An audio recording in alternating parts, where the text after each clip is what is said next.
Benjamin Dourier, bonsoir. Vous Bonsoir. êtes rédacteur en chef adjoint à 60 millions de consommateurs et c'est vous qui êtes l'auteur dans ce numéro de cette étude intitulée Démarchage téléphonique, le harcèlement continu. Alors d'abord, qu'est-ce que vous appelez harcèlement? Est-ce qu'on a des chiffres sur le nombre d'appels téléphoniques qui aboutit chez des gens qui n'ont rien demandé?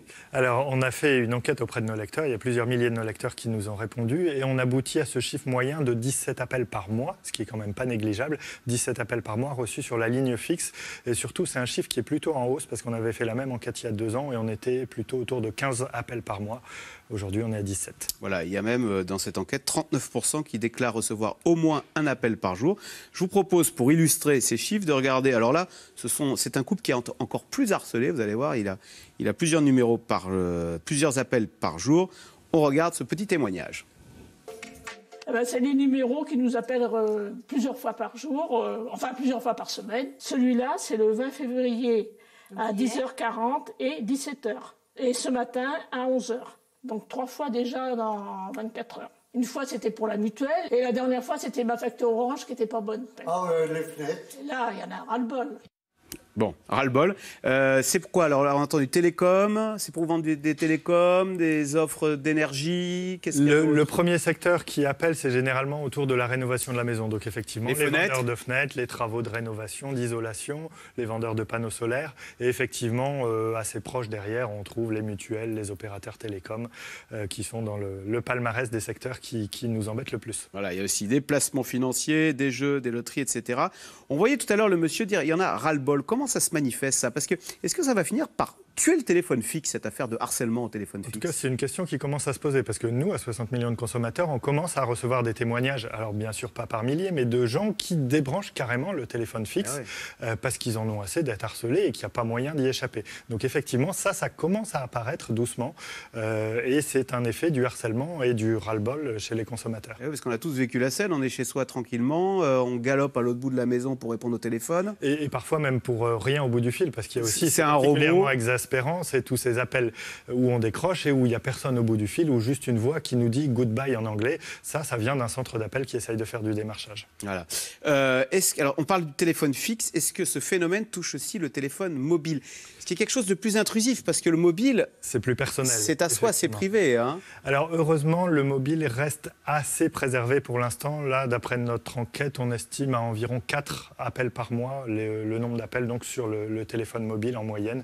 Donc 4 appels par mois contre 17 en moyenne sur la ligne fixe. Et ça se développe là aussi, malheureusement. Alors ça monte un petit peu, mais effectivement, il reste relativement préservé, heureusement, le téléphone mobile. Alors voilà pour l'état des lieux. Benjamin Dourier, l'an dernier, on nous avait annoncé la création de Blocktel, un service gratuit. Il suffit de donner son numéro de téléphone et la promesse était vous ne serez plus jamais dérangé pour vous vendre des fenêtres, des loteries ou des placements financiers. Ça marche à Blocktel? Malheureusement, ça marche pas très bien. Là, c'est pareil. On a posé la question à nos lecteurs et parmi ceux qui sont inscrits, il y en a à peu près la moitié qui n'ont pas vu de diminution du nombre d'appels, ce qui est quand même une proportion considérable pour un système qui est en principe obligatoire. À partir du moment où on est inscrit sur Blocktel, les entreprises n'ont plus le droit de nous démarcher. Avant toute leur campagne de démarchage, elles doivent faire expurger leur liste d'appels pour ne pas déranger les personnes qui se sont inscrites sur cette liste. Il y a des amendes à la clé, mais visiblement, le système n'est pas suffisamment dissuasif puisque dans de nombreux cas,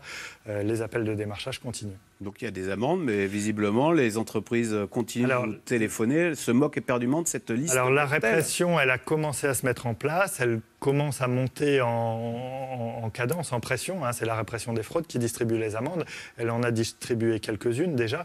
Il faudra visiblement que ça prenne une autre dimension pour dissuader les démarcheurs indélicats. Alors, si on est autant démarché au téléphone, c'est que les entreprises, ils trouvent leur compte, c'est que ça doit marcher, c'est qu'il y a des gens qui disent « Bah oui, tiens, merci de m'appeler, je vais effectivement, bingo, vous tombez bien, changer ma fenêtre ». Quelles sont les techniques qui font que ces télévendeurs parviennent à leur fin suffisamment de fois pour que l'opération vaille le coup?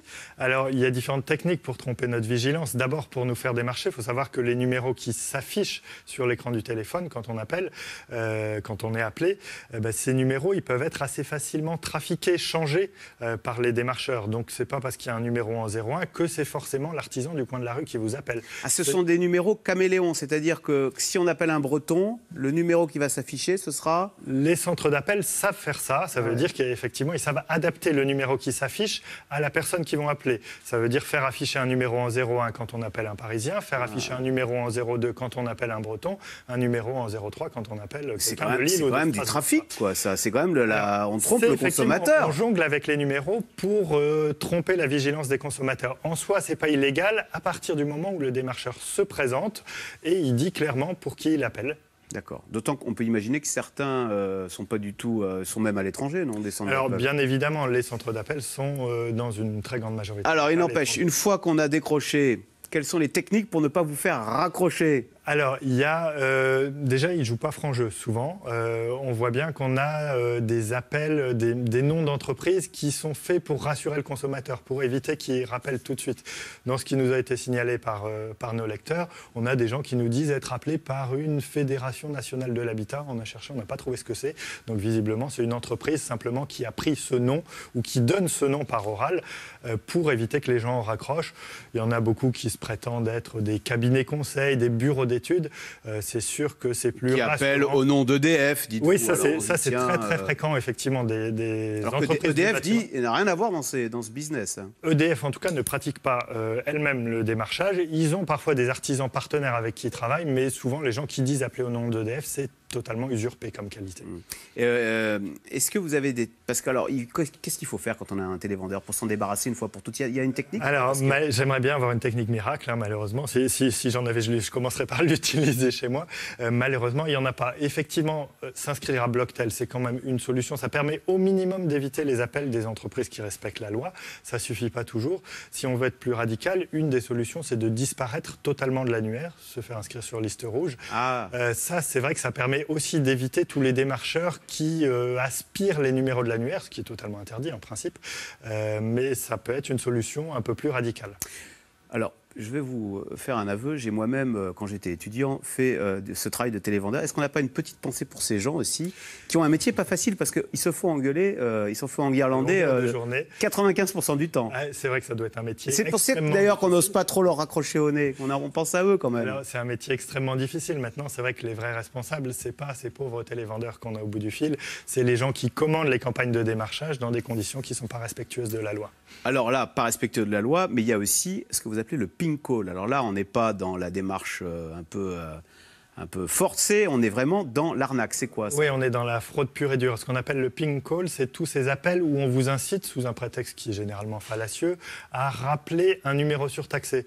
On vous dit, votre conseiller a cherché à vous joindre, un colis vous attend, on ne sait pas bien qui l'a envoyé.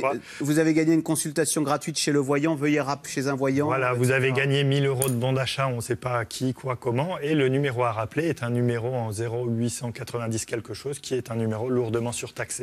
Donc là, on est dans la fraude pure et simple. C'est des gens qui vont se faire de l'argent avec les appels surtaxés que vous allez passer si vous mordez à l'hameçon. Il y a aussi sur les portables. Donc vous recevez un appel, mais ça a juste sonné une fois, et après on est tenté de rappeler pour savoir qui vous a appelé, bien souvent. Effectivement, c'est de là que vient le terme ping call, c'est le terme d'appel rebond. C'est vrai que généralement, ça s'est pratiqué il y a quelques années, ça se pratique un peu moins comme ça maintenant. Les arnaques sont un peu plus subtiles, on a parfois quelqu'un au bout du fil qui vous incite à rappeler un numéro. Et alors, on peut les dénoncer, hein. Il y a une plateforme, il suffit d'appeler le 33 700. Exactement. Voilà, 33 700 pour dénoncer ces appels ping call. Merci beaucoup Benjamin Douriet, donc rédacteur en chef adjoint 60 millions de consommateurs, avec auteur de cet article, hein, démarchage téléphonique, le harcèlement continue. Merci. Vous restez avec nous tout de suite. Caroline Roux, c'est dans l'air. Quelle réponse face au terrorisme ? Comment lutter contre des natifs, donc des citoyens nés dans le pays et qui font le choix de se radicaliser ? En quoi consiste la nouvelle cellule antiterroriste qui sera directement rattachée à l'Élysée ? C'est dans l'air est intitulé ce soir « Macron à l'épreuve du terrorisme ».